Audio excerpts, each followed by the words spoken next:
Terima kasih Anda masih bersama kami. Bagi Anda yang baru saja bergabung, kami hadirkan kembali 3 berita utama hari ini.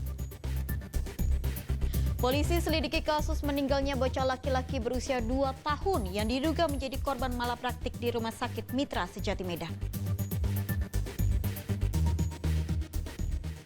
Puluhan orang tua dan siswa SMP Negeri 2 Galang menggelar demonstrasi akibat siswa yang terlantar karena penggusuran gedung sekolah. Hari jadi ke-17 Punguan Simbolon Dohot Boruna Indonesia dihadiri ribuan orang dari berbagai daerah, termasuk dari luar negeri.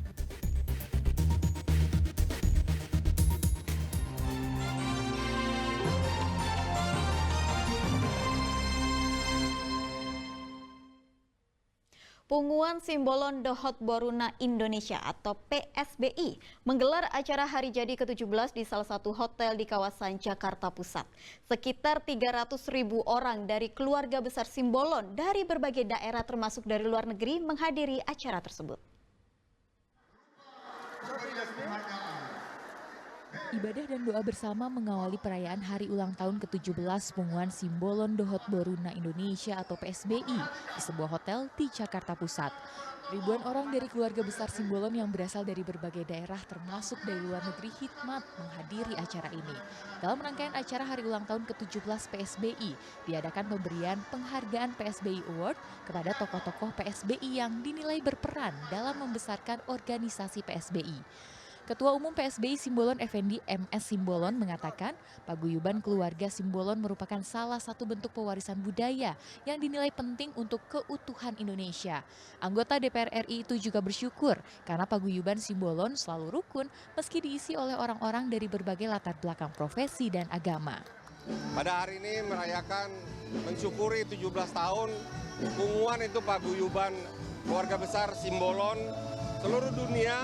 Dan ini hari ini diwakili oleh beberapa wilayah dari 156 wilayah di seluruh dunia. Dan alhamdulillah puji Tuhan ada kurang lebih 300.000 jiwa. Dan ini semua kita guyup. Alhamdulillah puji Tuhan tidak pernah ada saling kontraksi, ya kita harmoni. Karena kita dipersatukan oleh satu darah keturunan dan bukan dipersatukan oleh profesi.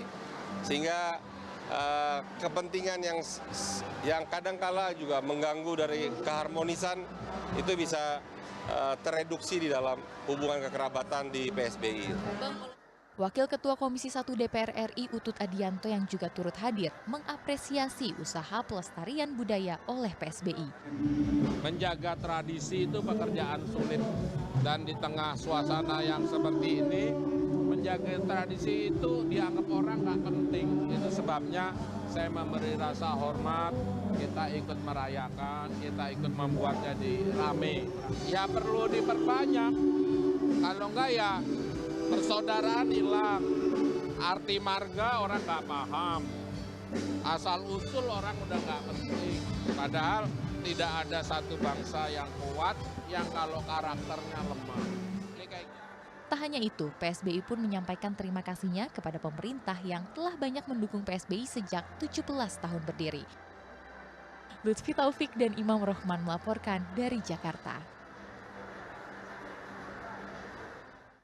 Petugas gabungan Polres Dairi dan Bea Cukai Siantar menyita 548 bungkus rokok ilegal dari tangan seorang penjual rokok ilegal di Kecamatan Sumbul, Dairi. Barang ilegal yang disita merupakan rokok tanpa pita cukai yang diperjualbelikan di sejumlah tempat di Dairi. Berawal dari laporan masyarakat, Polres Dairi kemudian berkoordinasi dengan Bea Cukai Siantar untuk melakukan penindakan di sebuah gedung penyimpanan menyerupai gudang di Kecamatan Sumbul. Petugas mendapati rokok dengan berbagai merek dan warna dengan total berjumlah 548 bungkus. Menurut penyidik Bea Cukai Siantar, rokok yang disita ini awalnya diperjualbelikan di Batam, kemudian disebar ke sejumlah wilayah di Sumatera Utara. Rokok itu merupakan pabrikan dari luar Indonesia dan telah beberapa kali disita di wilayah hukum Dairi. Tersangka penjual rokok ilegal berinisial TASS dikenakan pasal 54 Junto 29 Undang-Undang Republik Indonesia nomor 39 tahun 2007 dengan ancaman hukuman maksimal 5 tahun penjara. Dan sekarang Kalau menurut informasi rokok ini, adapun terduga pelapor dalam kasus ini adalah inisial TASS. Kemudian beberapa barang bukti seperti rekan-rekan ketahui ada di hadapan kita. Kalau jumlah keseluruhan ada 548 bungkus rokok yang diduga ilegal ataupun yang diduga tanpa cukai. Kita ke informasi politik, Saudara. Giliran Partai Kebangkitan Bangsa mendukung pencalonan Bobi Nasution di Pilkada Sumatera Utara. Sementara terkait isu cawe-cawe Presiden Joko Widodo yang tak lain mertuanya, Bobi angkat bicara. Apa katanya? Di tengah hujan yang mengguyur ibu kota, Bobi Nasution mendatangi kantor PKB di Senen, Jakarta Pusat Kamis sore. Bobi menerima surat rekomendasi untuk maju di Pilkada Sumatera Utara. PKB bergabung dengan Gerindra dan Golkar yang mendukung menantu Presiden Joko Widodo itu sebagai bakal calon gubernur Sumatera Utara. Karena dalam hitungan PKB, Mas Bobi yang akan menjadi pemenang. Indikasinya adalah kuatnya dukungan dari partai-partai politik. Lebih dari 10 partai politik menurut saya. Ini mengindikasikan bahwa kekuatan yang dibangun oleh Mas Bobi untuk merangkul semua partai ini, saya yakin akan menjadi jalan untuk kemenangan. Sementara itu, Bobi Nasution juga angkat bicara terkait isu cawe-cawe Presiden Jokowi dalam Pilkada Sumatera Utara. Suami Kahiyang Ayu itu membenarkan peran besar Jokowi. saya selalu sampaikan partisipasi atau peran dari orang tua pasti ada. Tapi dalam hal ini yang paling besar itu perannya adalah mendoakan.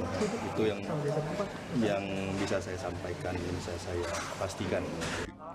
Selanjutnya, Bobi akan berkoordinasi dengan seluruh parpol pendukung untuk memilih pendamping dalam Pilkada serentak November mendatang. Abdul Haris melaporkan dari Jakarta.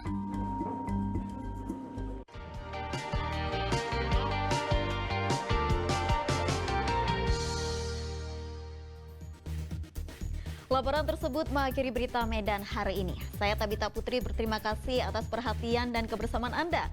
Selamat beraktivitas dan sampai jumpa.